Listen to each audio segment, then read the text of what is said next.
Welcome to Public Policy Show. We're live from Harvard Business School. And today we're going to be talking about the beer industry in Massachusetts. My name is Shota and I'll be hosting you today.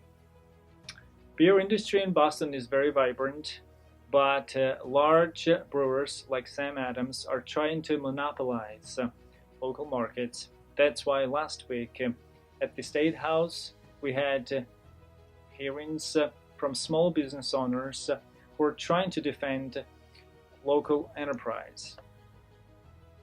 Just to define what a small business is, it consists of companies that employ less than 500 employees, and one of small businesses in Massachusetts is Merrimack Valley Distributing, who is a small wholesaler. So today we're going to listen to some of the testimonies from last week to understand challenges faced by small business owners. So we're going to go right into the video right now and talk about small businesses.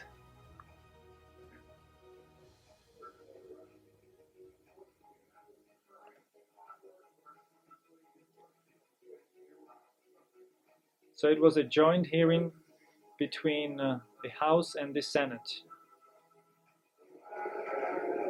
Good afternoon, Chairman Chan, Chairman Feeney, and all committee members. Thank you for allowing me to speak on this critical issue to the thousands of people who are employed at independent family-owned beer distributors, of which 141 work at my family's company, Merrimack Valley Distributing. My name is Mark Tableman, and I'm fourth-generation owner-operator at Merrimack Valley Distributing, located in Danvers, Massachusetts.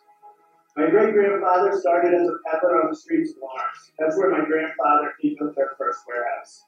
Today, I get the pleasure of working with my father and uncle on the North Shore, a community in which we were all raised and resided. Before I get into why franchise law is so important to the future of Merrimack Valley and the employment of my entire team, I'd like to tell you a little bit about my company.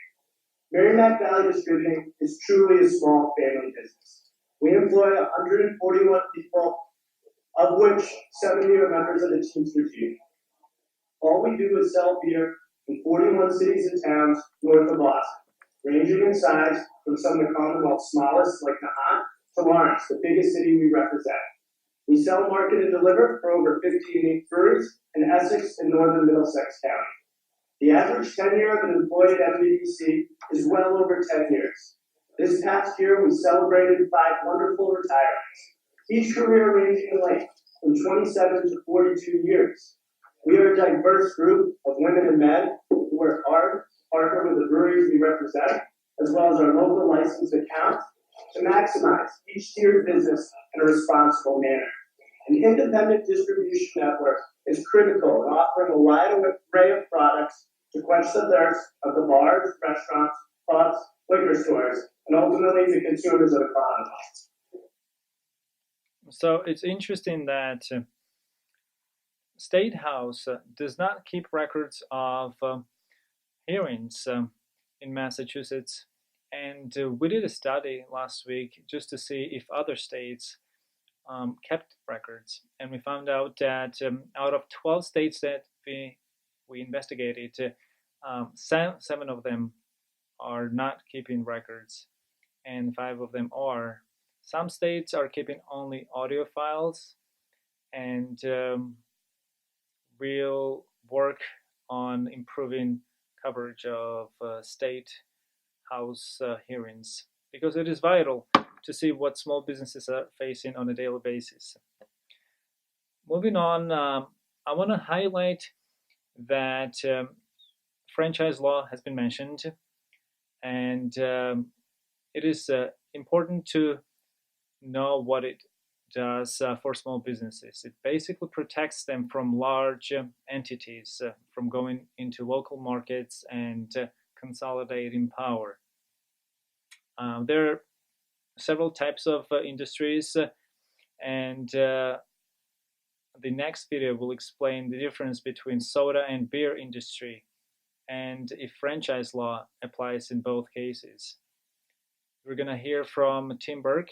He's the manager of Burke Distributing, and here's his testimony. My experience in the soda business has led me to believe in the absolute necessity of the franchise law. In the soda business, there is no franchise law, and large companies dominate the entire retail landscape. Coke, Pepsi, control the soda aisle and dominate on-premise. The beer business is entirely different because it has the franchise law. Because of the franchise law, collaboration amongst distributor and supplier is absolutely necessary. There is no hammer being swung and meetings telling us what brands to carry. The suppliers we represent have given us their brands, and we take that responsibility very seriously. But if that relationship fractures, like Bill said, we have always helped facilitate a transition and help that brewer find another distributor. What I'd like to talk about is how not having the franchise law will affect the Commonwealth of Massachusetts in a very real way. When we lost the Red Bull franchise, we lost the brand to a large international company where the owner resides in Austria and the U.S. headquarters are based in Santa Monica, California. The company currently does business in over 150 countries worldwide. Where on their priority list do you think Massachusetts falls for them? And the effect on our former employees? I am proud to say that we gave them very good jobs for the state. We paid 100% of our medical benefits, offered a profit sharing plan, matched all 401k contributions, as well as many others. Will all the new jobs of the 72 laid off employees that they are now seeking offer those same benefits? So what he's talking about is because soda business does not have franchise law, we have large monopolies like Coke and Pepsi taking over the entire market. And beer industry has a franchise law, and that's why we have a variety of beer available in Boston market. The next testimony is by the owner of Sam Adams, and he's trying to justify his attempt to, in this case, repeal the franchise law. So let's listen to him as well.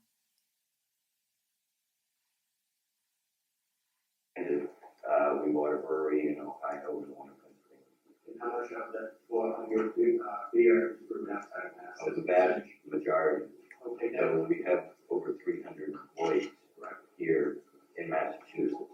Now, you had mentioned that this is what they think the market value of the distributors. What would you guess the market value of Sam Adams is? You can look it up. It's like $4 billion. $4 billion.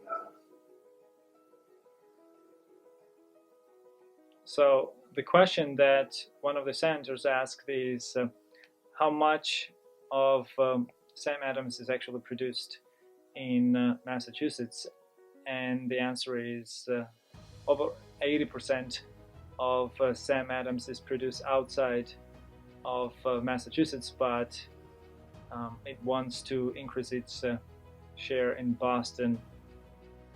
So with that said, this week we're done with our show. We'll be here next week at 9 p.m. and we're looking forward to seeing you all. Thank you.